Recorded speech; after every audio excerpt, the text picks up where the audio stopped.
Hey there, from the KUOW newsroom, this is Seattle Now. I'm Patricia Murphy with a roundup of today's top stories. It's Thursday, March 19th. Seattle Mayor Katie Wilson announced today she's partly pausing the expansion of government surveillance cameras. Wilson will also turn off hundreds of police license plate readers until an audit determines whether the federal government will be able to access any of the video. Sometimes as the mayor, you make decisions that no one's going to like. This might be one of those. We'll see. Wilson will allow the installment of 26 new cameras in the stadium district ahead of the World Cup, but says the cameras won't record unless there's, quote, a credible threat that warrants turning them on. The new mayor has seen intense political pressure from her hardcore supporters to turn all police cameras off because of fears that federal immigration enforcement could access them.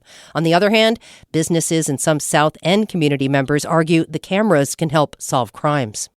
More details have emerged about a Department of Homeland Security arrest in Seattle's U District this week. Gustavo Segrero has more. Court records identify the woman arrested as Andreina del Carmen Hernandez. She's facing federal charges connected to an alleged sex trafficking conspiracy that involved victims in Seattle and in the Bronx, New York. In charging documents, Homeland Security investigators allege Hernandez monitored websites where the sex trafficking victims were advertised, helped making arrangements with potential clients, and collected payments. Investigators allege she did this work as part of a larger gang operation between the Seattle area and New York called Espartanos. The group allegedly uses threats and acts of physical violence as a form of coercion for sex workers. The arrest by armed federal agents raised concerns about immigration enforcement near the UW campus until officials later confirmed the situation. Hernandez's next court appearance is early next week. Gustavo Segrero, KUOW News. Washington Governor Bob Ferguson's office says he will not issue a proclamation this year honoring the late Cesar Chavez. The decision comes after an investigation from the New York Times uncovered 3 sexual abuse allegations against the farm labor leader. It's a reminder to all of us that, there shouldn't be any sacred cows in this work, in any type of movement work, because a true leader will always open themselves up and subject themselves to accountability. That's Vicki Frausto, the mayor of Sunnyside, an agricultural city in the Yakima Valley. Sunnyside has celebrated March 31st as Cesar Chavez Day since 2024, but Frausto says it won't this year. Governor Bob Ferguson's office says that instead of celebrating Chavez, the governor looks forward to celebrating Dolores Huerta Day on April 10th. Huerta co-founded the United Farm Workers Union with Chavez. She also told the New York Times Chavez abused her.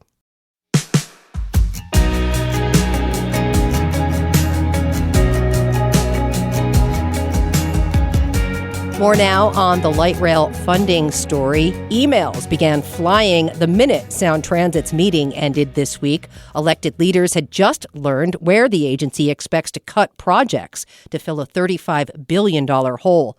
Joshua McNichols has more. Everywhere in Sound Transit's region is facing some kind of potential cut. Dan Strauss represents Ballard on the Seattle City Council. The agency has proposed stopping light rail far short of that neighborhood. It's completely unacceptable to cut Ballard from the Sound Transit plan at this time. Strauss says Seattle is already cutting a station in West Seattle and another in South Lake Union to save money. King County Executive Gurmai Zahalai cautioned local leaders not to turn on each other. I want to hear from everyone. I want to assess all of the trade-offs before coming down and saying that this exact thing needs to move forward. Next, Sound Transit's board will consider the options, including ways to avoid some cuts by raising more money. Joshua McNichols, KUOW News. Washington has joined a legal challenge to oppose the EPA's attempt to overturn what's known as the endangerment finding, which gives the federal government the authority to regulate climate change. State Attorney General Nick Brown says that violates the agency's legal obligation to protect public health under the Clean Air Act. The Trump administration has touted the move as a major achievement and says the Clean Air Act does not allow it to regulate vehicle emissions. Washington joins 23 other states in suing the Trump administration. Microsoft's plan to lease an off-grid data center is raising questions about the company's carbon footprint. Monica Nicholsberg explains. Microsoft is moving into a West Virginia data center that will run entirely on natural gas without connecting to the local electrical grid. The project could increase Microsoft's data center emissions by 40%. That's based on an analysis by the renewable energy research firm CleanView. Microsoft didn't confirm or deny the finding. Instead, a spokesperson said the deal will increase electrical reliability and affordability in the region. Microsoft said it will continue to pursue its decarbonization goals. These off-grid data centers are becoming more common. That's because it can be expensive and difficult to get the power data centers need from the existing grid. CleanView estimates almost 50 of these are planned across the United States. It's a trend that reflects the tension between the environmental goals of companies like Microsoft and their race to deploy ever more powerful AI tools. Monica Nicholsberg, KUOW News. The FBI is now investigating Washington Republican Joe Kent, who resigned this week as director of the National Counterterrorism Center. The New York Times reports he's suspected of possibly leaking sensitive or classified information. Kent announced he was resigning because he says Iran posed no imminent threat to the U.S. Kent previously lost 2 U.S. congressional bids to represent Southwest Washington and has been a staunch supporter of President Trump.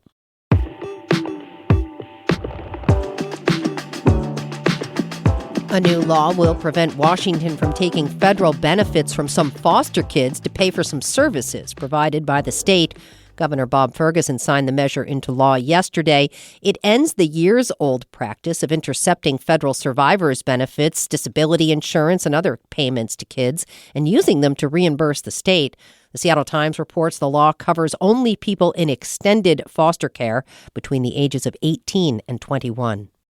A bill that will let Department of Corrections employees bargain over some benefits is now headed to the governor's desk. Northwest Public Broadcasting's Lauren Gallup has that story. Melinda Coopers has worked for the Department of Corrections for over 3 decades. In about 4 years, Cooper says she would like to retire, but up until recently, that's felt impossible.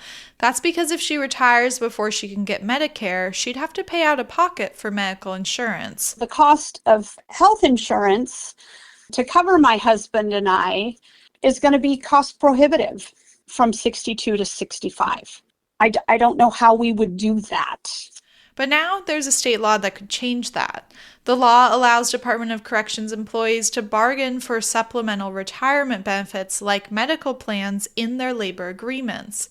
That would make Department of Corrections employees the only state workers that can bargain for these benefits. I'm Lauren Gallup reporting. Finally today, a 64-year-old passenger on a King County Metro bus helped guide it out of danger yesterday after the driver suffered a medical emergency. It happened in Greenwood.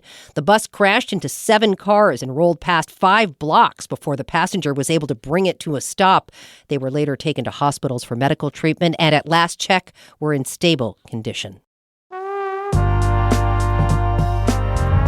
Next time on Seattle Now, it's Casual Friday.